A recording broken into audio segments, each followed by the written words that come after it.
My daughter is joining the company, so I need you to resign. Today is your last day." Those were the unexpected words I heard from the president on the morning of the 15th. I was completely taken aback, unable to find the words to respond. The 15th was the day we usually paid our suppliers, and while some payments were done through bank transfers for our long-term suppliers, I'd also made direct payments and personally visited some of them as a courtesy. "You look like you can leave right away. I'll give you the day off, just for you, so you should leave quickly," the president added.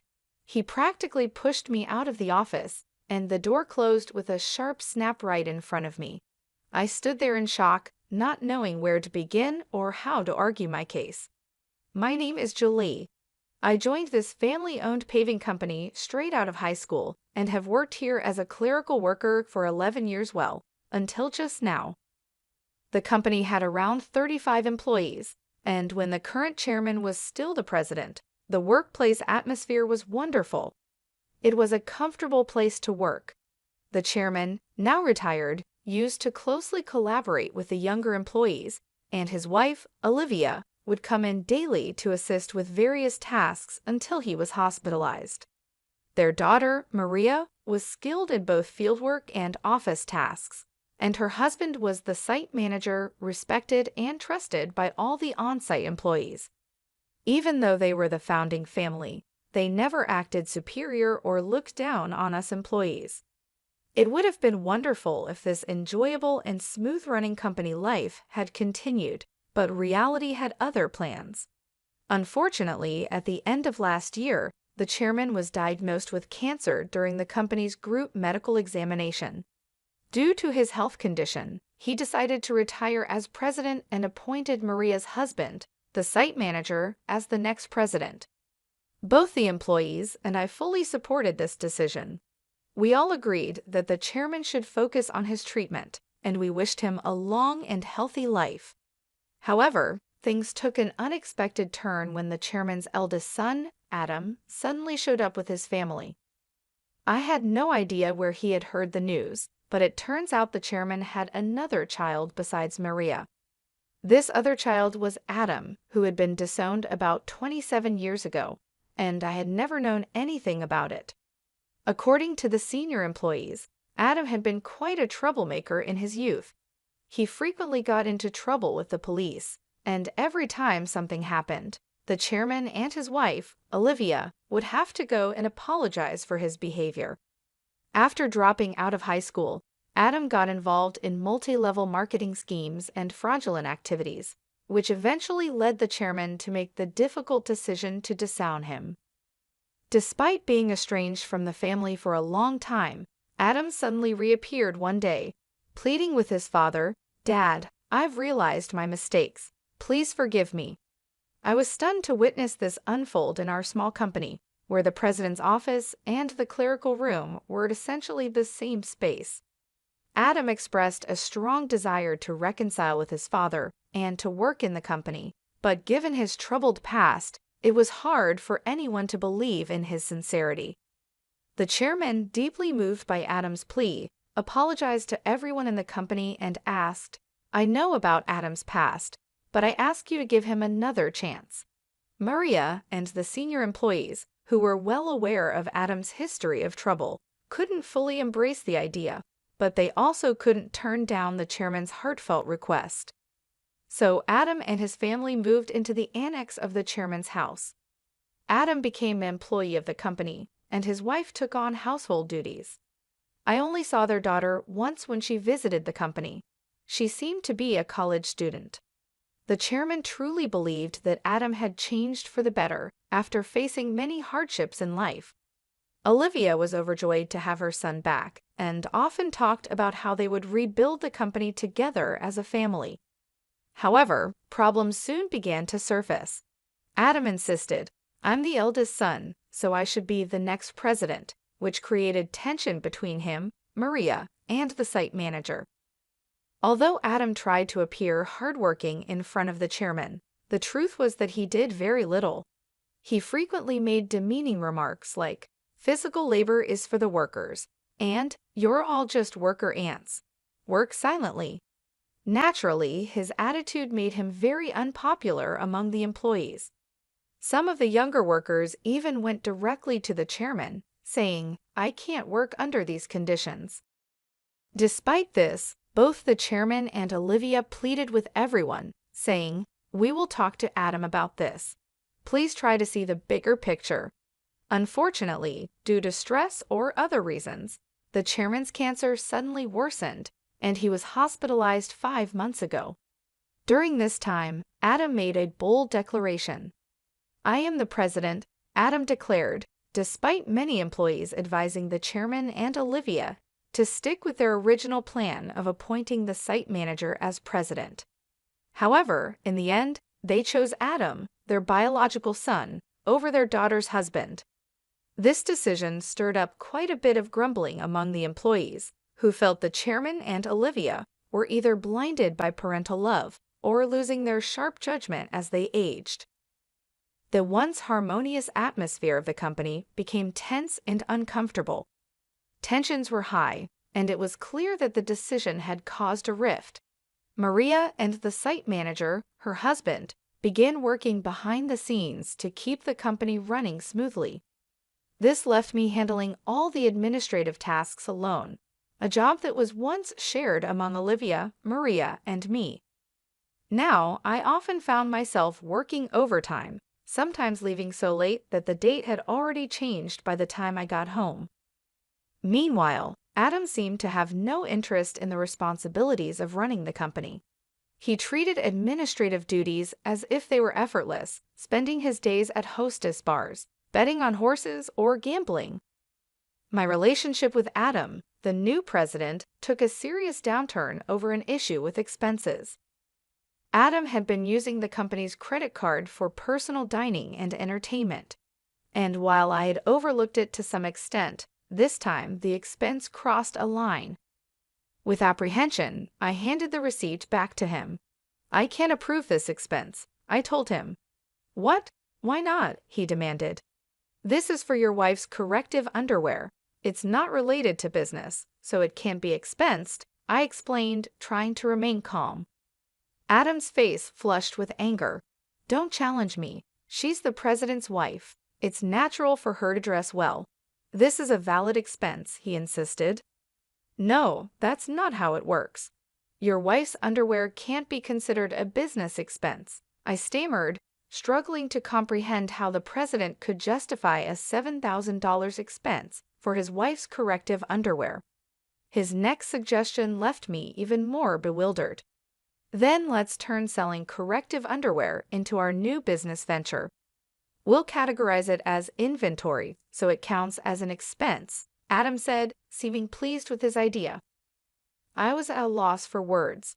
"We're a paving company," I managed to say, trying to make him see reason. "So what? We can threaten clients that if they don't buy from us, we'll cancel their contracts. Everyone will buy It's easy money. $31,000 for $7,000 worth of product." Adam chuckled loudly, but I felt horrified. "That's absolutely unacceptable. It will damage our credibility," I snapped at him in anger. From that moment on, I became the target of the president's disdain. Day after day, I endured constant berating from him. The situation became so difficult that I wasn't sure how much longer I could handle it. I thought about quitting many times, but I kept going. My loyalty to the chairman, who had always supported me, and my concern for the team, who would struggle if I left, were strong reasons to stay. The truth was, I couldn't afford to lose my job suddenly either. So I decided to tough it out until the right moment came for me to move on. But then, out of nowhere, I was fired. If I quit abruptly now, it will cause problems for our clients, I thought to myself. Taking a deep breath, I gathered all my courage and confronted the president. "I can't do this. I can't just leave without proper notice and a handover. Even your daughter wouldn't be able to handle the workload right away. Besides, today is the day we need to handle payments," I said in one breath, fully expecting the president to explode in anger. As expected, the president's face turned red with rage. "Shut up. I told you to resign because my daughter is joining the company. Today is your last day. After the payment, let them wait until they come to collect it. There's no need to pay them upfront, he barked. Excuse me, isn't it normal to pay for something once you buy it? I was shocked and tried to explain it to him calmly, as if I were talking to a child. But the president responded with something so unreasonable that I couldn't believe he was serious. If that's the case, just threaten to switch suppliers. Tell them we won't make the payment this time, so they should give it to us for free. What? That's not something we can do, is it? I was so stunned that I couldn't find the right words to respond. You're completely useless. My daughter has a college degree. She can handle office work easily. As family, she won't question my expenses like you do. You're all talk and no action. We don't need someone like you in our company. Leave now, the president sneered. It was clear that he intended for his daughter to take over the accounting, so he could justify personal expenses as business expenses. Oh, is that so? Just remember, I won't regret this, I replied.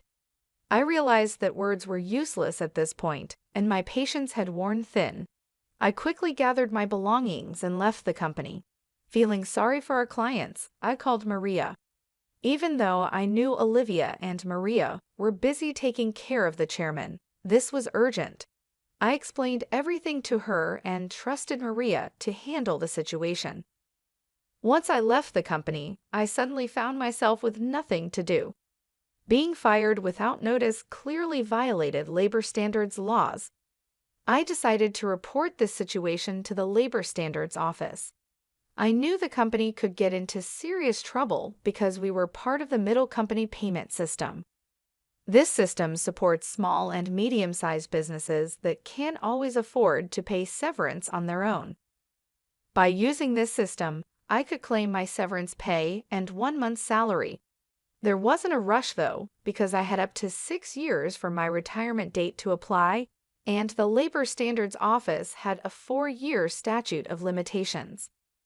With my usual professional habits, I started playing out the steps I needed to take and the timeline for my retirement. I decided that I could take it easy for at least a week. Lately, I had been working overtime and weekends without a break, leaving no time for myself. There were many places I wanted to visit once I had some time to relax, so I chose to go on a day trip to the beach for a refreshing break. After enjoying a peaceful day at the beach, I checked my phone, which I had left in a locker. I found several missed calls, emails, and voicemails waiting for me. One email from Maria caught my attention. It said, "The payment process went smoothly. Everything is in order." I felt a sense of relief, despite how abruptly the president had dismissed me. Still, I couldn't shake the guilt I felt for leaving my job in anger. Next, I listened to the voicemail from the company. It was the president's panicked voice saying, "Hey, what's going on? They're saying I'm not the real president. Did you know about this? Explain yourself." I couldn't help but chuckle at his sudden realization. After that, I continued to check my emails and voicemails, and among them was a message from the chairman, asking me to come to the hospital. That evening, I promptly headed to the hospital. When I arrived, I found Olivia and the president already there in the room with the chairman. As soon as the chairman saw me, he greeted me from his bed, saying, "Julie, I'm truly sorry for my foolish son." Before I could respond, Adam, the president, arrogantly shouted, "Hey, what's going on? I'm not the official president. Explain yourself." The chairman quickly silenced him with a stern command, "Quiet down." It turned out that right after I had called Maria, she immediately informed the chairman and Olivia about everything that had happened. Upon receiving the news, the chairman had contacted Adam, who had been acting as president, and asked him directly, "Do you really not know anything? So what's the truth?" I calmly explained to Adam, the president, who was still shouting in confusion, "Adam, you didn't have any legal authority. Your role as president was just a title." It might seem confusing, but in business terms, being the president is a position within the company that doesn't hold legal standing like a representative director does. The representative director is the person who is legally responsible for the company's actions externally. It's a more formal role that requires specific legal procedures to change. I continued, while the title of president can be changed informally within the company, changing the representative director involves complex legal processes. That's why your position didn't carry the legal weight you thought it did. 5 months ago, when Adam was appointed as president, there was strong opposition from Maria, the site manager, and some veteran employees. That's when I proposed a strategy. Adam would be a figurehead president, while the chairman remained the legally responsible representative director. As someone familiar with company procedures and laws, I knew how complicated these things could get. Under my plan, if Adam showed genuine dedication and won over the employees, we would then start the legal process to formalize his presidency. However, if Adam failed to prove himself fit for the role, our backup plan was to either remove him or even consider closing the company, while Maria and the site manager prepared to start a new venture. Maria doubted Adam's ability to change, but the chairman and Olivia continued to believe in him until he unfairly dismissed me. That seemed to wake them up to his shortcomings. If you want to be a leader, you need to learn to take care of your employees. I've told you this many times, the chairman emphasized. Adam retorted, "It's not a big deal, right?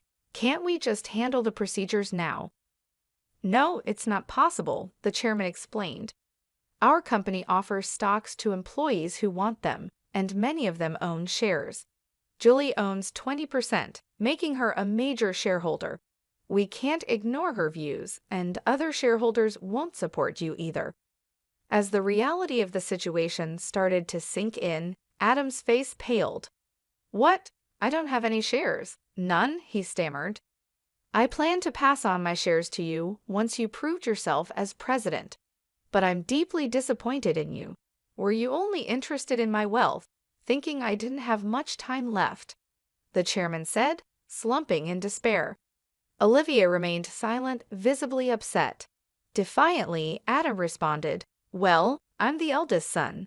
What's wrong with taking what's rightfully mine? The company belongs to me."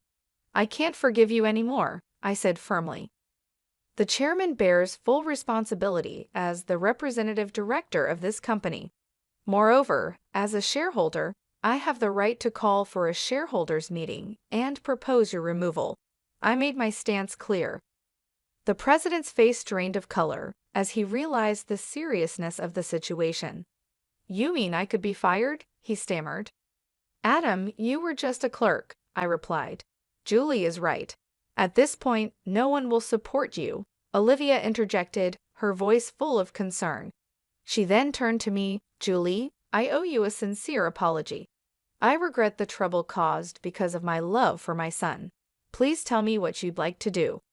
I confronted the president directly. "Mr. President, I no longer wish to work under your leadership, so I am resigning immediately.